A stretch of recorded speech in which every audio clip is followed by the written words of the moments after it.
ایسی مزید ویڈیوز دیکھنے کے لیے ہمارے چینل کو سبسکرائب کریں اور بیل آئیکن پر کلک کریں۔ ہم نشین دارالرسل سے ہم بہت مایوس ہیں۔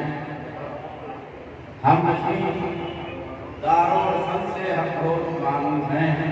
ہم نہیں ڈرتے ہیں تیروں خنجروں تلوار سے۔ ہم نہیں ڈرتے ہیں تیروں خنجروں تلوار سے۔ ظلم کے تیروں سنانوں خنجروں تلوار کو ہم نے لاکھوں بار کاٹا ہے لہو کی دھار سے۔ ہم نے لاکھوں بار کاٹا ہے لہو کی دھار سے۔ ہم نے لاکھوں بار کاٹا ہے لہو کی دھار سے۔ یہ بھی آپ کے لیے ہے اور دوسرا شیر ایک آپ کے لیے ہے میرا اپنے عمل میں عزم نیزم عزم کمبر کی ضرورت ہے۔ عمل میں عزم نیزم عزم کمبر کی ضرورت ہے۔ بہت آسان نہیں جینا غلام مرتضیٰ ہو کر۔ یہ دونوں آپ کے لیے اور میری تقریر انہی سے متعلق ہوگی۔ اب میں ایک اور جو بھی ہمارے بزرگ جناب رضا عالمی صاحب نے یہ پڑھا اسلام کی حیات شہادت حسین کلمہ نبی کا تیری بدولت ہے حسین۔ دوسرا شعر پیش کرنا چاہتا ہوں اسی کا کہ کچھ دیر تو ضرور تھی خنجر کی کشمکش، کچھ دیر تو ضرور تھی خنجر کی کشمکش، اب دو جہاں میں تیری حکومت ہے حسین، اب دو جہاں میں تیری حکومت ہے حسین۔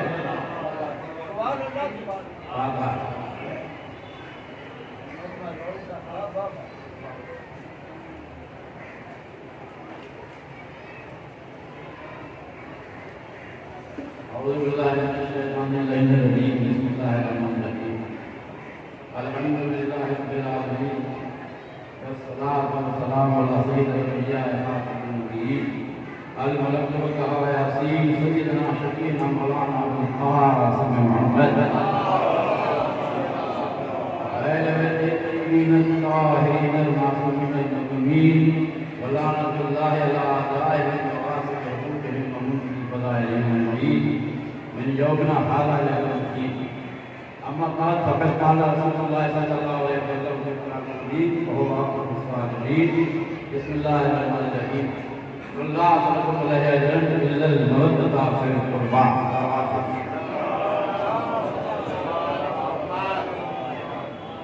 اگر آپ کی خدمت میں اہل بیت سے متعلق کوئی آیت پیش کی جائے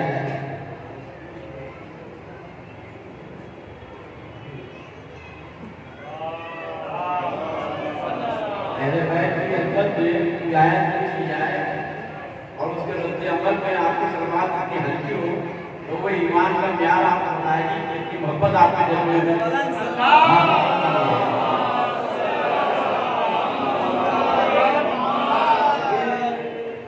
کووڈ-19 میں پابندی عائد نہیں ہے، سوشل ڈسٹینسنگ دو گز ضروری ہوئی، ماسک ضروری ہوا، لیکن ہم نے کوئی ایسا فتویٰ نہیں پڑھا، کوئی ایسے احکامات نہیں پڑھے جس میں یہ کہا گیا ہو کہ آپ صلوات بہت ہلکی پڑھیں۔ کوئی پابندی صلوات پڑھنے کو نہیں لگائی۔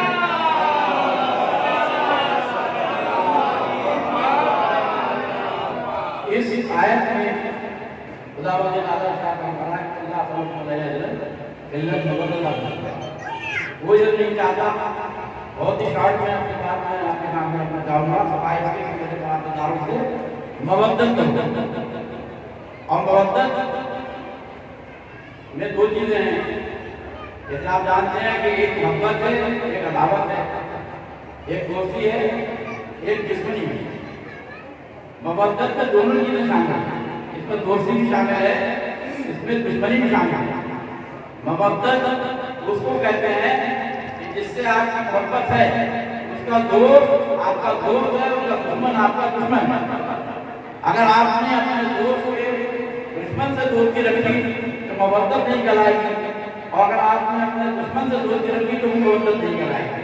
مبدل کے لیے شرط یہ ہے کہ دوست ہے اس کا دوست دوست ہے، دشمن ہے تو اس کا دشمن بھی دوست ہے۔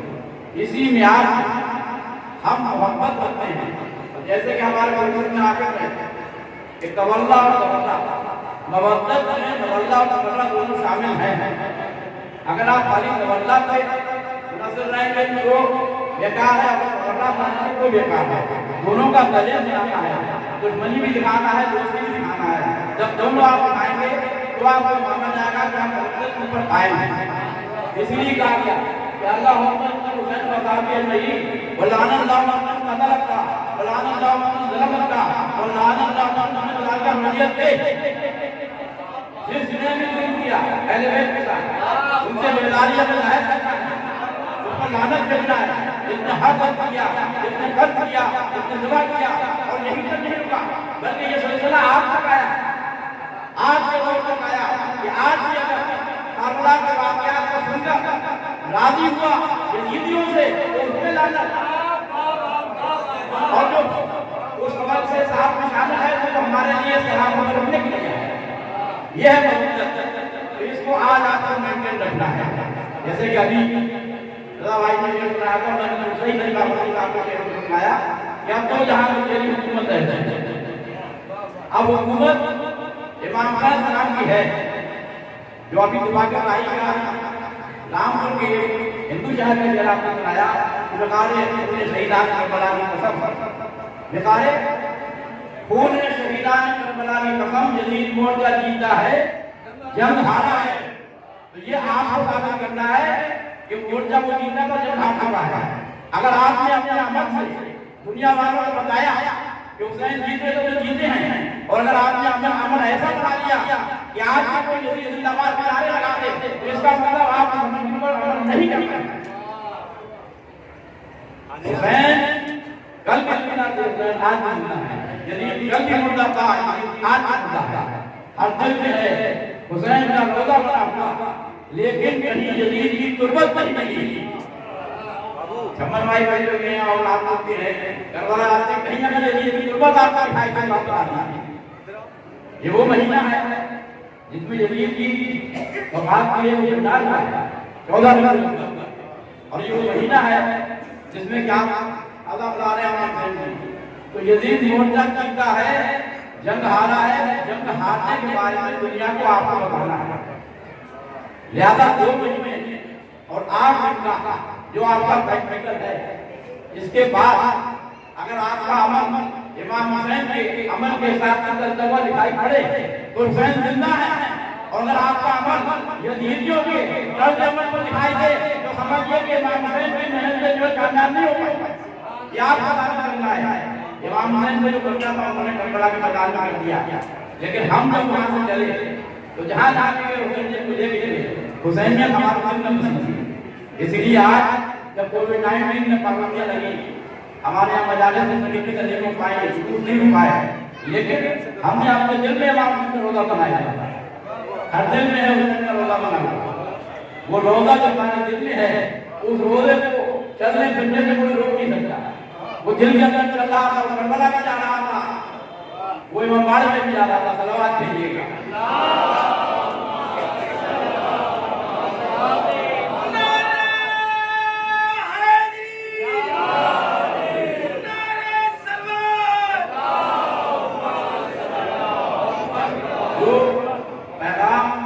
امام حسین علیہ السلام کے کربلا میں دیا تھا، جو پیغام امام زین العابدین علیہ السلام یہ نہیں چلے، جو پیغام جناب زینب سلام اللہ علیہ نے کوفے میں دیا تھا، جو شام کے دربار میں سجاد کا پیغام دیا تھا، اور جو پیغام جناب ابن کلثوم نے مدینے کے آنے میں دیا تھا، وہ پیغام سلسلہ وسلسلہ آپ تک پہنچا ہے. کہ پیغام کو آگے پہنچانے کی ذمہ داری آپ کی. اگر آپ ذمہ داری کو اٹھائی کریں گے تو یہ ان کے ساتھ غلطی والی بات ہوگی. زیادہ میری اپیل یہ ہے کہ ہم نے 2 مہینے 8 دن اپنے آپ کو حسینی سے مبار رکھا. ہمارے کپڑوں سے، ہمارے لباس سے، ہمارے خیالات سے، ہمارے چہروں سے یہ معلوم ہوا کہ حسینی. اگر آپ کے درمیان کوئی زرد بد لباس پہن کے آ جائے تو آپ کو دل کو چوٹ پہنچے گی.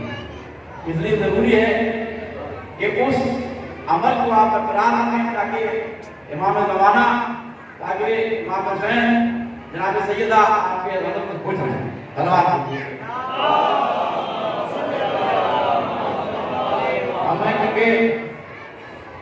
کی تاریخ امام حسن عسکری علیہ السلام کی شہادت سے منسوب ہے۔ اس 2 مہینے 8 دن میں ایک امام کی ولادت ہے اور 2 امام کی شہادت ہے۔ 7 صفر کو ہمارے ساتھ کے امام موسیٰ کاظم علیہ السلام کی ولادت 128 ہجری میں ہوئی اور شہادت میں ہمارے چوتھے امام زین العابدین علیہ السلام اور 11ویں امام حسن علیہ السلام کی شہادت۔ تو آج کی تاریخ وہ تاریخ ہے جو سن 7 ہجری کی بھی یاد دلاتی ہے، 61 ہجری کی یاد دلاتی ہے اور 62 ہجری میں جب قافلہ مدینے میں واپس آیا ہے تو 1380 سال اس واقعہ کو آج ہو چکے ہیں۔ سن 62 ہجری میں مدینے میں قافلہ واپس آیا اور دوسرا واقعہ قریب اس کے 198 سال بعد 160 ہجری میں پیش آیا جس میں کہ امام حسن علیہ السلام کو شہید کیا گیا ظاہر ہے۔ اب میں مثلاً 11ویں امام کی تاریخ تھوڑا بتاتے ہوئے اپنے نام کم کرنا چاہوں گا جو وقت کی کم ہے۔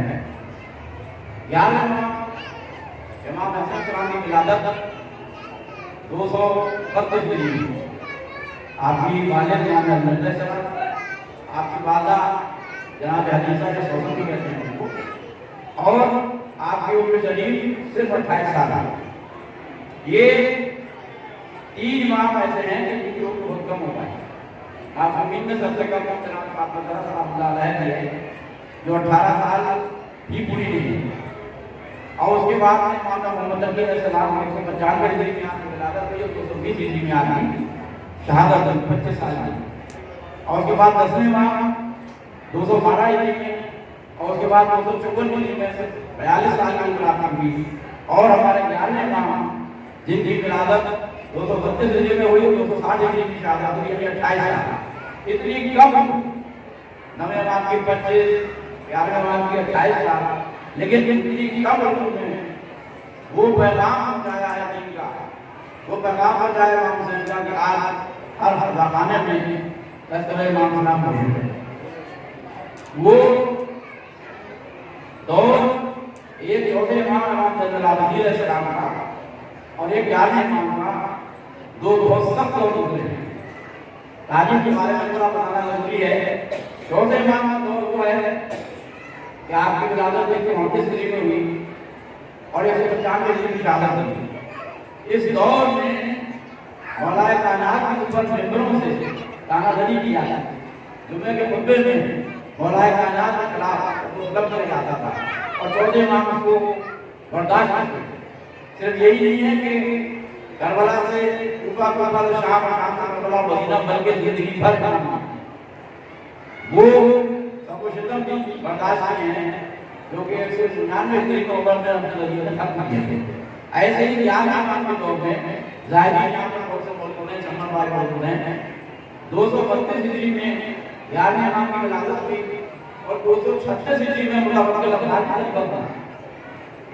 عباس کو کلمہ پڑھایا ہے، جس نے سرکاری طور پر احکامات جاری کر دیے تھے کہ کوئی بھی شخص امام حسن علیہ السلام کی قبر کی زیارت نہیں کر سکے گا۔ قانوناً جرم قرار دیا گیا متوکل عباس کے زمانے میں۔ آپ سمجھیے کہ اتنی کم عمر امام کی اور اس دور میں ان کے جد کی قبر پر پابندی لگا دی جائے اجازت دی، جبکہ چھٹے امام کا فرمان یہ تھا کہ جو بھی قبر امام سے کی زیارت کرے گا اس کے لیے جنت واجب ہے۔ لیکن 11ویں امام کے دور میں اتنی پابندی لگی تھی اور متوکل عباسی نے وہ پابندیاں لگائی تھی کہ اگر کوئی زیارت کو جانا بھی جائے گا تو اپنا ایک ہاتھ ختم کرائے گا، اور جہاں بھی نبی صلی اللہ علیہ وسلم نے کہا کہ کوئی جائے گا تو اپنے ساتھ ایک کوئی ہم کرنا پڑے گا تب زیارت نصیب ہوگی۔ تو یہ زیارت یہ امام حسین کا غم اس دور میں مسجد کا جس کو آداب بہت ہی آسان سمجھ رہے ہیں، اس کی اہلیت اگر آپ سمجھیں گے تو آپ کو اندازہ ہوگا کہ کس طریقے سے اماموں نے معصومین کے ہم تک غم کو پہنچایا ہے۔ متوکل عباسی کا دور اور وہ دور ہوتا ہے جب کوئی کفر سے کمارا بنا خون سے سادات کے 11 بنا، یہ وہ دور ہے۔ اور اس دور میں امامت کو کس طریقے سے سنبھالا ہے جس میں یہ پابندی ہو کہ زیارت نہیں کر سکتے، اس دور میں امامت کے فرائض انجام دینا کا مشکل کام ہے۔ لہذا جب وقت ملا تو سلمان رائے نے جو آج کے دور میں کامرہ کراتا ہے وہاں پر لے جا کے قید کر دیا گیا، لیکن امام نے اپنے طرز عمل سے حکومت کو یہ بتا دیا کہ تمہاری حکومت بظاہر ہے لیکن دلوں اور دماغ میں ہماری حکومت رہے گی، ہمیشہ تھی اور ہمیشہ رہے گی۔ آواز دیجیے۔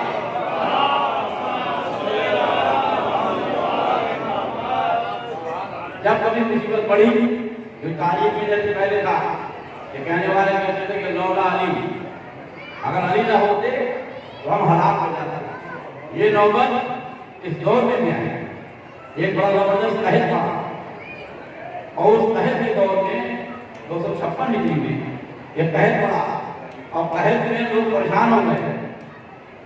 خلیفہ نے کہا کہ دعائیں کرائی جائیں، دعائیں کرائی گئی لیکن کوئی اثر نہیں۔ اسی بھی دعاؤں کا اثر نہیں ہو رہا تھا کہ ایک راہب آیا، اور اس نے آنے کے بعد لوگوں سے کہا کہ تمہارے بس میں نہیں ہے مسلمانوں کے، میں پانی پہنچاتا ہوں۔ وہ آیا، اس نے اپنے ہاتھ قدم کیے اور دیکھا کہ بادل آنا شروع ہوئے، پانی برسنا شروع ہو گیا۔ ایک دن ہوا، دوسرے دن ہوا۔ اب مسلمانوں میں جن کا عقیدہ پہلے سے ہی تذبذب تھا، بھول تھا، وہ پریشان ہو گئے۔ انہوں نے کہا کہ ان کے ساتھ ایمان میں ہم دعائیں مانگتے رہے، قرآن شریف کا واسطہ دیتے رہے، حدیثیں بیان کی، لیکن کوئی اثر نہیں ہوا۔ ایک غیر دعا کر رہا ہے اللہ کے بارگاہ میں، بارش ہو رہی ہے، بس لوگ بگڑنے لگے۔ اب خلیفہ کے پاس پہنچے محمد عباسی کے پاس، اور کہا کہ برا حال ہو جائے گا، لوگ دوبارہ واپس اپنے دین کی پر جانے لگے۔ لہٰذا اس نے کہا کہ اس کا حل کیا ہے؟ اس کا حل ہے تو امام زمانہ کا، ان کے علاوہ کوئی چیز تو حل نکال پائے۔ لہٰذا امام حسن علیہ السلام کے خدمت میں حاضر ہوئے، اور خلیفہ نے گزارش کی کہ آپ آل رسول ہیں، آپ آل علی ہیں، آپ دین کے محافظ ہیں، آپ قرآن کے محافظ ہیں، آپ شریعت کے محافظ ہیں، اگر آپ نے کچھ نہیں کیا تو دین خطرے میں پڑ جائے گا۔ لہٰذا امام حسن علیہ السلام نے کہا اچھا تمہاری یہ بات ہے تو میں آتا ہوں۔ امام حسن علیہ السلام پہنچے اور اپنے شاگرد سے کہا کہ کیسی دعا کر کے ہاتھ اٹھائے، اس کے ہاتھ کی کو اس کے ہاتھ سے چھین لیں۔ بس ایک وجہ سے اس نے ہاتھ اٹھائے، وہ دیکھا کہ اس کے بیچ میں کوئی چیز شاگرد نے اٹھا لی۔ امام حسن علیہ السلام نے اپنے ہاتھ میں لینے کے بعد میں کہا راہب سے کب تم دعا مانگو اور دیکھو دعا میں کتنا اثر ہوتا ہے۔ آپ تو دیکھا تو جو بادل آیا تھا وہ بھی بادل جانے لگا، یعنی جو کرامت ظاہر کر رہا تھا وہ کرامت کا اثر مجھے دکھائی پڑتا۔ لہٰذا اس کے بعد لوگوں نے کہا کہ اب ہم نہیں ہوتا۔ امام حسن صاحب نے بتایا کہ اس کے ہاتھ میں ایک چھوٹی سی ہڈی تھی، یہ پیغمبر کی ہڈی ہے، یہ ہڈی جب بھی زیر آسمان آئے گی اوپر سے اب نازل ہو جاتا ہے، سایہ ہو جاتا ہے، تاکہ ہڈی کے اوپر دھوپ کیا جاتا ہے۔ تو میں کہوں گا کہ چھوٹی سی ہڈی ہے، تو جہاں رسول اعظم سے کرتے ہوئے تو کیوں نہ آج ہوا کا مدد جائے کرتا ہوگا۔ جب نبی کی چھوٹی سی ہڈی کی تاثیر ہے تو نبی کی تاثیر کیا ہو؟ اب کہا کہ اب کیا ہو؟ آپ نے کہا کہ اس ہڈی کو کپڑے کے اندر لپیٹ کے دفن کیا جائے، دفن کیا جائے۔ اب مسئلہ یہ ہوا کہ ہڈی بھی گئی اور بادل بھی گیا۔ لہٰذا اب ہم نے بتایا کہ تمہیں دیکھنا ہے تو اب دیکھو تو قرآن کا محافظ کون ہے، شریعت کو بچانے والا کون ہے، دین کو بچانے والا کون ہے، اور اس کائنات کے اوپر حکومت کرنے والا کون ہے۔ لہٰذا اب ہم نے تو بلند کیا ہے کہ امام خدا کی بارگاہ میں دعا کی، بادل آنا شروع ہو گیا، بادل آنا شروع ہوا، لوگ گھبرا گئے۔ امام اللہ کا واقعہ یاد آنے لگا کہ بھئی ویسی بارش ہو رہی جیسے اس زمانے میں ہوئی تھی۔ اب امام نے کہا گھبراؤ نہیں، یہ بارش جب تم اپنے گھر جاؤ گے کب بارش ہوگی؟ لہٰذا لوگ گھر گئے، اس کے بعد بارش ہوئی، لگاتار بارش ہوتی رہی۔ یعنی کہ امام نے اپنے طرز عمل میں بتایا کہ دیکھو بادلوں کو بھی ہماری نعمت ہے، ہوا پر بھی ہماری نعمت ہے، پانی پر بھی نعمت ہے، اگر ہم نہیں چلائیں گے تو نہ بادل آ سکتا ہے نہ پانی مل سکتا ہے۔ صلوات دیجیے۔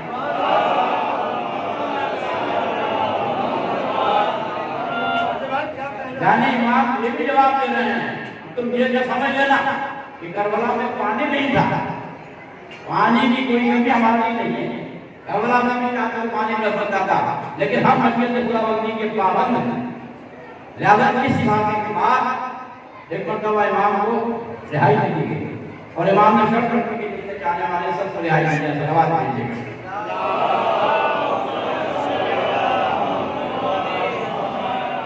ایک طرف خلیفہ وقت امتحان بھی لیتا تھا، ڈرتا بھی تھا، اور دوسری طرف خدا کی طرف سے ایسی چیزیں ہوتی رہتی تھی، سامنے بظاہر لوگوں کو ایمان پکا ہو جاتا تھا. ایسے ہی ایک حساب کی فلسفی تھا، بہت بڑا فلسفہ تھا، اور اس نے قرآن شریف کے خلاف لکھنا شروع کیا کہ اگر اس آیت کا مطلب یہ ہوگا، اس آیت کے مطابق مل جائے تو یہ بات پھیلتی چلی گئی. لوگ پریشان ہو گئے. اس نے تناظر قرآن کے نام سے ایک کتاب لکھی تھی جس میں قرآن شریف کی غلطیاں نکالی، اس کا بھی کوئی جواب نہیں آ رہا. وہ بھی امام احمد رضی اللہ عنہ کا جواب نکالا. اپنے ایک شاگرد سے کہا کہ تو جا تو اس کا بھی شاگرد ہے، اور اس نے جانے کے بعد میں شاگرد کو بتایا کہ تم نے جو یہ بات کہی ہے کہ قرآن شریف کا ترجمہ یہ جو ہوتا ہے یہ جو ہوتا ہے، اور تم اس کی نفس چاہ رہے ہو. لہذا ایک آیت ہے کہ اللہ کہتا ہے کہ ہم اس چیز کو کہتے ہیں، کیا تم یہ سمجھتے ہو کہ وہ چیز قرآن میں غلط ہے؟ اس کے اوپر تم غور کرو.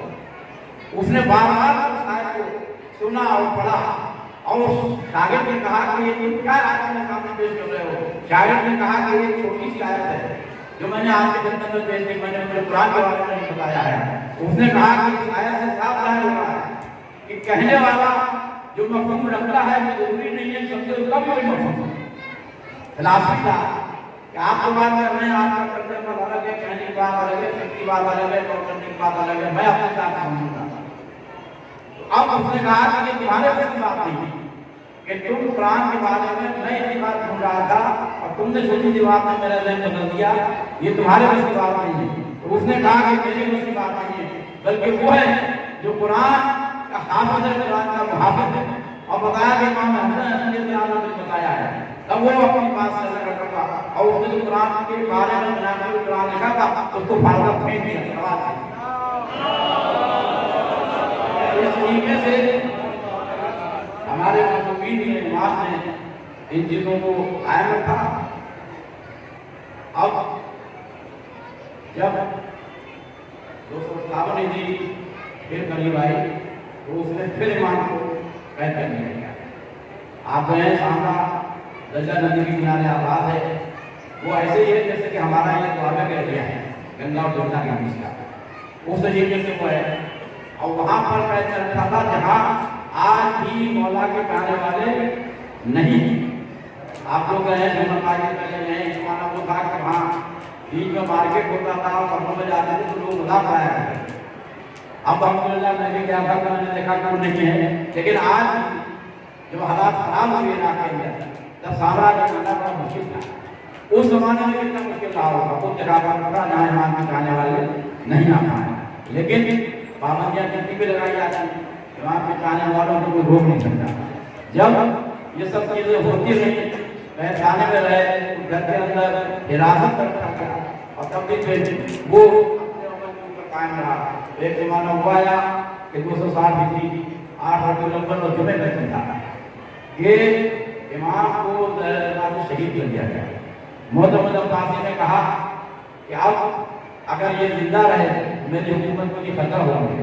اس آخر کو بات میں ہو کو بتا، احتمام کا ہو کو بتا، اور اس کے بعد اس کے اندر جو اہل بیت کے خلاف عداوت موجود تھی، جو مقدس سے عمل نہیں کر رہا تھا، اس نے اس عداوت کو ظاہر کرتے ہوئے کہا جاتا ہے کہ 1 ربیع الاول کو دہن دیا جس کے اثر 8 ربیع الاول سے ہوا.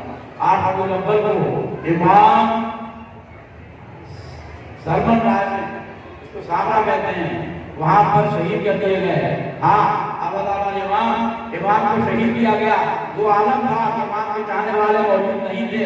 ایک چھوٹا سا بیٹا تھا جس کے بارے میں لوگوں کو جانکاری نہیں تھی. ایک مرتبہ رونا شروع کیا، لوگ اکٹھا ہوئے کہ امام کی شہادت ہو چکی ہے، اب اور نماز جنازہ پڑھائے گا. ایک بچہ آگے بڑھا، پڑھنے کے بعد نے کہا اے بیٹا یہ آپ کا حق نہیں ہے، یہ میرا ہے. امام زمانہ نے نماز پڑھائی. میں کہوں گا کہ امام زمانہ، اے ہمارے والیوں والے، اس کائنات کے مالک، آپ کے بابا کی شہادت ہوئی، زہر لگا کر شہید کیا گیا.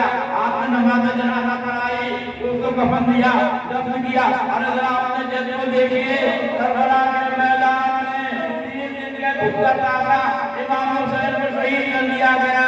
آج چوتھے ماہ 11 محرم کو کربلا کی طرف زمین پر آتے ہیں. ہاتھوں میں ہتھوڑیاں ہیں، پاؤں میں بیڑیاں ہیں، گلے میں لالا توپ ہے. اس کے بعد کہہ رہے ہیں کہ میں کتنا پتھر سے ہوں کہ میں اپنے باپ کو